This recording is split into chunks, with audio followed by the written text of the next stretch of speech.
Hello, I'm Richard Ridge for Broadway World. Bruce Norris's Pulitzer Prize-winning play, Clybourne Park, has come to Broadway's Walter Kerr Theatre with the show's original director, Pam McKinnon, and original cast intact. And I'm here to celebrate with them on opening night. Oh, come on, you heard what she said. She as much as claimed there's some kind of secret conspiracy. Oh, it's not a secret. There, thank you. Don't be purposefully naive. This has been under discussion for at least 4 decades now at the highest institutional levels. Prove that. Don't act like And now what? We're the true. evil invaders Oh, who are she never said appropriating that. your ancestral homeland. This, I am sorry. This is the most asinine. Half of my friends are black. What? As is true of most normal people. Name one. Normal people tend to have many friends of a can't diverse name and wide range. one. Candace. Good. Name another. I don't have to stand No, here no, you said half. compiling a list. You specifically said Teresa.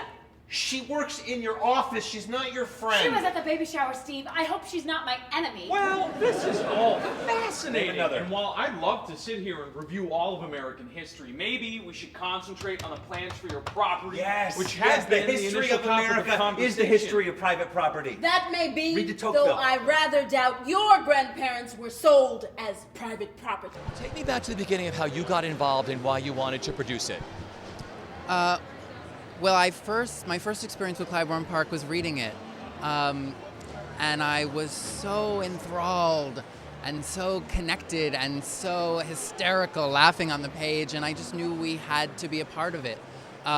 So first it was in our theater, and then we were producing it, and it's been a remarkable experience to be a part of it. Talk about this great ensemble cast. It is the most amazing ensemble of actors who have been together for 2 years now, and we don't usually get to see a company of actors who have been playing their parts for so long together. And it is a unique experience for theatergoers to see what these artists can do together over time. This is such an important play. Bruce has already run the Pulitzer Prize in 2011 and the Olivier Award. Yes. Talk about, as a producer, sitting in the audience and listening to the audience's reaction to the show. This play is all about the audience. There is, from the very first lines, the text creates a community out of the audience. And the play is very much about community and what happens when community works and what happens when community breaks down. But to be in that theater, is to be a part of something, to listen together, to laugh together, to say, oh my God, he just said that together. It's a unique theatrical experience. Take me back to this whole journey of where it began for you and what it all means to you. I mean, I guess I'd have to go as far back as like 17 years when I first met Bruce. I was living in Midtown, very new to New York. He was in a Broadway play. He was acting. He was much more an actor then. A friend of mine was understudying in that play, and inevitably around 10:30 I would get the call, "We're going out. We're going to a bar. You want to come?" So that's how I first met Bruce. And then my directing career started to take root. He became much more of a playwright, and about 3 years ago, he handed me this play, Clybourne Park. He was a little mortified. He said it's an early draft, but I'm hoping this will be something. And then Playwrights Horizons wanted to produce it, and I got to direct it. So that's sort of the very beginning of the journey, and then the beginning specifically of the Clybourne Park journey. And then we put on a great show at Playwrights Horizons 2 years ago, and that was satisfying. Like, that could have been it. And then about a year and a half ago, maybe a year ago, the taper out in Los Angeles, Michael Ritchie, said, I want to do this play. And he had just recently seen a production of Raisin in the Sun that Felicia Rashad had directed out in Los Angeles, a small company called Ebony Rep. And he was like, I want to program these 2 plays in 2 of my spaces. Clybourne Park we're going to put into the Mark Taper Forum, and then Raisin in the Sun we're going to put into our smaller Kirk Douglas Theater. That's his plan. And could we get Pam? Could we get any of the original actors? Let's see if we can do it. So that was the beginning of, like, let's reunite. And when that happened, commercial producers, started to be interested for Broadway. So here we are. You've got your whole original cast back. What it's been like revisiting the play with them all over again? It's great because, it was so quick at Playwrights Horizons. Putting on a new play where you don't really know what you have until closing night. And then to, sort of, like all of us have done a ton of work in these last 2 years. I think we've all gotten stronger as artists.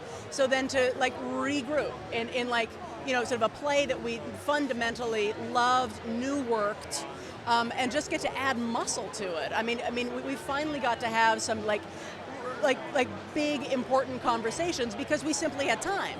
Like the first go round, some of it was like just pounding lines into actors' heads. That's what we had to do. And this go round, it was like, okay, we've got that covered. We know what the skeleton is, and let's just keep on putting on muscle. So it's really satisfying. So what is it like for you as a director sitting in the house now at the Walter Kerr and watching and listening to the audience? I mean, it was a really satisfying evening in the theater, and has been through the whole preview process and now opening night. It feels like it's the kind of play, I think, Bruce wrote, I think, a big boulevard play, and there are big laughs in it, and they're rolling laughs in it. And actually at a smaller theater, you don't necessarily get that, because an audience can be sort of shy. Like if you're one of 140, you're gonna laugh, you're gonna smile, you're gonna nod, but in a bigger house, you're gonna let loose, and that's just really satisfying.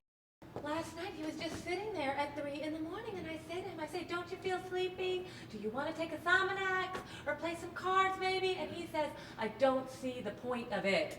As if there has to be some grand justification for every single thing that a person, wait, yoo-hoo! Oh, it's all right. Something wrong? No. She said she's on her way. I can wait outside. Francine, come in. There she is. Sorry, I guess I'm moving a little slower than usual. And here's Albert waiting so patiently. If only I had door-to-door service like Francine. So I'll see you Monday then. Albert, isn't this place just a catastrophe? Oh, yes, it is. I tell you, I don't know what I would do without a friend like Francine here. And on a Saturday, I mean, she is just a treasure. What on earth are we going to do up there without her? Well, I trust y'all can sort things out. Oh. Congratulations to the Broadway opening of Clybourne. Oh my gosh, yay! How do you feel? I was saying that it feels like the audience was giving me a big hug. 1,000 people hugging me at once. That's what it felt like tonight. It was great. What has this journey been like for you with working on this play? It's been a challenge and a great lesson, because I found that it seems to me that the universe, if it has something in order, that it will happen. And then just have a little faith that it will work out. And I think we've all learned a bit of faith doing this show. Yeah. Because you had a beautiful run at Playwrights, but now this is like the icing on top of the cake, Broadway. Yes, we felt when we did the show the first time, we had such a good time, and we thought to ourselves, if that's it, that's okay, because it was a rocking good time the first time. And then when Pam called us back for LA, I said, yes, I'll do it. I didn't even, I had no idea about the Broadway run. That wasn't even in conversation, but the chance to do the play again was exciting for me. So the Broadway is definitely the icing on the cake. Talk about the roles that you play. I play two characters, Francine and Lena. In the first act, I play the maid of the people who own the 406 Clybourne Street that they are selling to the younger family from The Raisin in the Sun. And then in the second act, I play the great niece of one of the people of the younger family that lived in that very house. Yes. So what do you think is the importance of the play and what audiences will take away? You know, what's marvelous about it is that the play kind of teaches us as we're going along. It teaches, the audience is teaching me things about how they feel about the world. They're teaching each other, because especially when there's different cultures, different ages, different races, they teach each other, because, you know, what one person will laugh at, the other person will, you know, so, you see people and you notice that people are like, oh, they're laughing at this, or they're not laughing at that, so it's a really good lesson for us all. I think we all learn about how we feel about race in America and how we deal with it and how we can laugh at each other or be so ashamed of ourselves. It's great. What has the whole journey been like for you with working on the play? Kind of surreal in that, like, the way that it started, and you know, we played at Playwrights and we extended, but we closed and it went away, and it went off to live this very glamorous life overseas, and you know, in the regions, and then got an email one day that said, hey, we want to do it again, like get the band back together. And I'm like, well, I don't have anything to do, sure. And so, I think when we left it the first time, I know at least some of us felt like it wasn't over. And now that we're here, it's kind of like, yep, that was what that was. That we were waiting for this shoe to drop, and whether we knew it or not. Yeah. And talk about the roles that you play and what you love about the words itself and the play. Well, it really is two different plays, which is the amazing part about it. In the first act, I play a very affable Presbyterian minister, Episcopalian, and the second act, I play a real estate attorney. And I those are two. Those are two broadly different ideas, but like they're not in a way, because in some way, like, there's law and there's scripture, and like these people live in worlds that are dictated by rules, very clear rules, and it's a matter how the two characters go about dealing with them. And there's a wonderfully uncomfortable empathy that I feel with Jim in the first act, where it's something that is so well intentioned that just goes so wrong. And in the second act, it's a guy coming in well intended, thinking everybody understands what we're doing, and it just goes so wrong. And the words really help you sink into that. And that's the magical thing that Bruce has done, is he's given us everything we need to inhabit these characters to their fullest extent. The Broadway opening of Clybourne, how does it feel? It's amazing. I can't believe we got here. It's like the little engine that could, right? We just kept chugging along, and here we are. Tell me what this whole journey's been like for you with working on this play and with this company. Oh, it's been so exceptional. I mean, really a dream. It's such a fantastic play, and it's such a wonderful group of people, and to get to work with the same people for such a long period of time. I mean, I truly feel like we've become a little family. So it's been really special, really special. Talk about the roles that you play. I play Betsy Lindner in Act 1. I am pregnant in both acts. In Act 2, I play Lindsay. In Act 1, Betsy is deaf. And Lindsay is difficult. I'm not judging her. I love her very much, but she is a demanding woman. Let's talk about what you love about Bruce's play and his words. I think Bruce has done an amazing thing with this play in that he is talking about something very profound and very challenging, something that is very difficult to talk about, and he's doing it with humor. And I think the result of that is that because people are laughing, they really can hear better. They are more open. They're literally made open by their laughter, so that they can sort of hear the bigger issues in the play. For all we know, this family could be perfectly lovely. Well, that's hardly the point, is it? Maybe it's a point to consider. Bev, I'm not here to solve society's problems. I'm simply telling you what will happen, and it will happen as follows. First, one family will leave, then another, then another. And each time they do, the values of these properties will decline. And once that process begins, once you break that egg, Bev, all the king's horses, etc.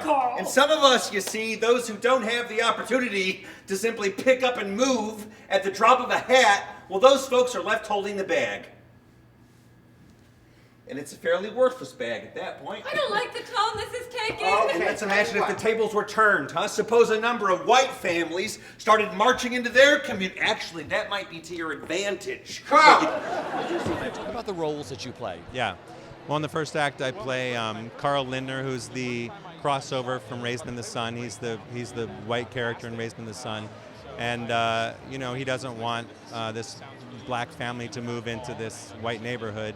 And he's controversial for the audience because he really represents someone who's into his community, but in retrospect, he's very racist and xenophobic.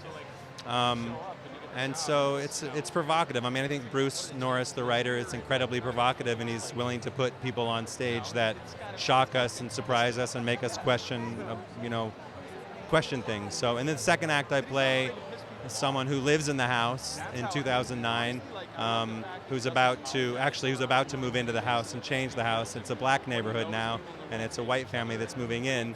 And he, again, is not afraid to bring up, the topic of racism and I feel like Bruce, has characters say something that, you know, you sort of hope that maybe they'll say, and then they say it, and then they say the extra thing that they're like, people in the audience are like, shut up, don't say that, you know. I'm glad you said the one thing, but don't say the second thing. But I think Bruce points out people's hypocrisy. If you're willing to say one thing, then why not say both things? So it's provocative. It makes the audience gasp and, you know, laugh and hold their breath. And a lot of times I'm sort of at the center of that because I'm the person who dares to sort of say the thing that's controversial.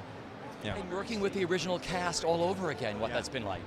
Yeah, I mean, that's just a dream scenario because a lot of times, you know, people get replaced or, you know, they try to bring in stars or this is a scenario where we had this incredible ensemble 2 years ago at Playwrights Horizons, and we've all moved through this experience together. And so, you know, it's like an orchestra or an ensemble that plays well together. We really know each other's rhythms. We know the play intimately well, and we can roll with the audience in a way that, you know, you don't get to see on Broadway a lot because usually it's 4 or 5 weeks, kind of a tight rehearsal, and you try to get this play up. But this is deeply within us, and you know, it's such a strong ensemble, and it's just a pleasure to be with everybody and to be doing this play, and to have it be on Broadway is just a real dream come true. I was going to ask you what it's like being on Broadway. Yeah, I think the play works beautifully on Broadway because I think it's a big play, and I think, you know, we did it at Playwrights in a 200-seat house, and I think some of the humor makes people feel uncomfortable. So if 10% of the audience feels uncomfortable but they want to laugh at Playwrights, that's only 20 people. But on Broadway, it's 100 people, and so everybody has a voice. And, you know, it's just a big proscenium play with big emotions and big moments, and so it really works well in a Broadway house, and the response is just crazy. Take me on your journey with this show, what it all means to being a part of this show. I had the good fortune of being in the first reading of it, and I've been on it ever since, and it's just been extraordinary. It's developed more and more each time we've done it. I think there's been a wealth of knowledge that's been gained from the numerous productions of it beforehand, so it's all been extraordinary, and it's an incredible group of people to work with, so I consider myself very lucky. Talk about the roles that you play. Oh, I play Kevin and Albert. He's one of the quiet ones in the play, but when he does say something, he tends to drop things here and there that people remember, and I love that about him. He plays this lovely woman's husband in the first act, or both acts actually, 1959 and 2009, completely different times, but in some ways similar sentiments. So it's a wonderful stretch for us to be able to portray all of that in one fantastic evening. So. Talk about what Bruce's play says about racism. Well, Bruce, I think his play says a lot more about people needing to dialogue and people's not communicating and not always listening to one another. I mean, the themes of loss, the themes of separation, and you know, gentrification is more like the backdrop to all of that. But I think the play is actually more about separation and fear, and sometimes what we don't say about the other. You know, so and that's what's extraordinary about it is that yes, race is there, but so is, you know, war. So is losing someone. So is, you know, all of these things that are very, very human and very difficult to express sometimes. What's been the best part of the experience for you with working on this play? Just the ensemble. This is an extraordinary play, and it's an extraordinarily difficult play to do rhythmically. And I think the way we're able to tune in to one another and know each other's rhythms and enjoy playing off of one another, it's different every time we do it, and that's what's extraordinary about it.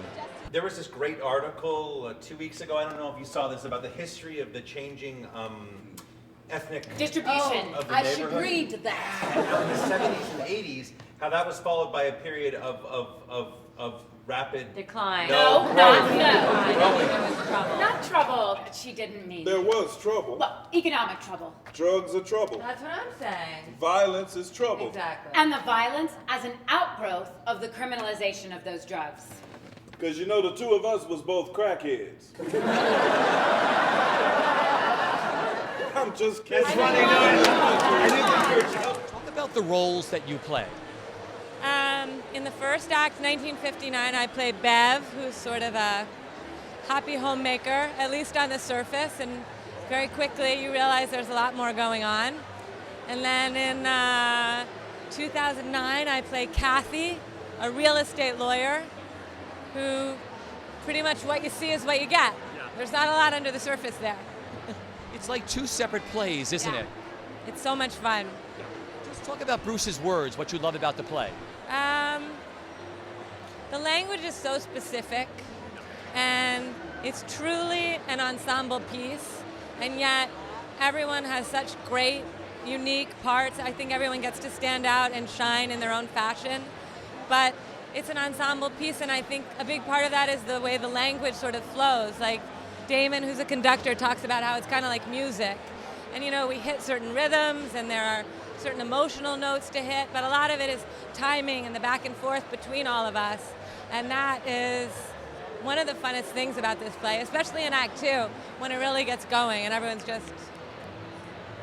Let's talk about the audience's reaction, because Playwrights was very small. Talk about what the Broadway audience's reaction to the show has been.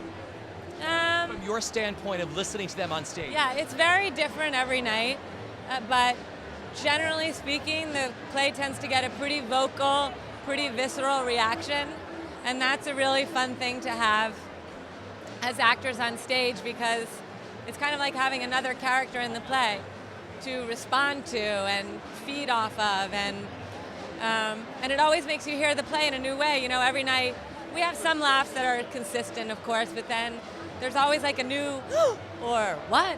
Talk about the journey for you with working on this play. Okay, well, it was a Playwrights Horizons 2 years ago, and we knew then that it was a lovely play, but it felt like it was a quick rehearsal period, and we felt like we got a great shot at sort of at doing something fast and beautiful. But the last 2 months at LA, and now in the weeks we've had in previous year, we've really found, I think, a deeper show. And so it's been, first of all, we went away, we didn't know we'd be doing it. So it was like a Christmas present to know we'd get to do it again. And then we got to really find things we didn't find before. And it's been so satisfying to know these people. We knew them before, and now we know them even better. It's really wonderful. It's so rare that a whole original cast comes back to work on something again.